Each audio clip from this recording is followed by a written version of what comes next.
Hello hi welcome to my another mini blog. तो आज हूँ कार्तिक पूर्णिमा। तो कार्तिक पूर्णिमा डंगा बसते जी बोली सका गाधे पाधे मुझे रेडी आ भौणी भाई भी दिजन जाक रेडी।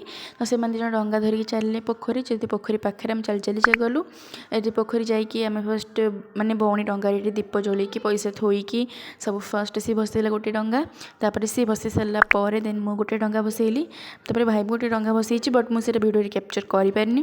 तो मु डंगा बसई सारापर माने अधा अधी लोक सेपटे डंगा बसैले एपटे खाली थिला।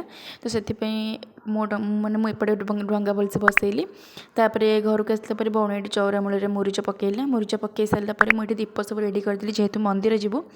तो ये भौणी मो भाई 3 जन जाक चलू मंदिर। तो मंदिर में पहुँचिकी फर्स्ट ये वृषभ को माने मुंडिया मारिकी फर्स्ट तापर गलु ठाकुर पाखु ठाकुर को दर्शन कली। दर्शन कर सारी फर्स्ट गोटे दीप जालीदेली ना दीप जालिकी दीप स्टाण्ड रखीदेकी सब सब मंदिर माने सब ठाकुर को दर्शन करके बेल गछ तापर मुझे अँला गछ को पूजा करदेली भौणी से बेल गछ को पूजा करदेला मुझे अँला गछ को पूजा करके एपटू आसली आम आउ गोटे मंदिर हनुमान मंदिर ठीक आ देखो हनुमान केते बड़ होती। तापर ये देखला बेलू पोखरी भितर पिलाने सब चिंबुक पकईकि सब पैसा बाहर कर सब डंगा बसई राति सब पिलाने मिसिकी सब बाहर कर पैसा। तो ये हनुमान के पाखे भी दीप लगे देखो केडे बड़ हनुमान होती।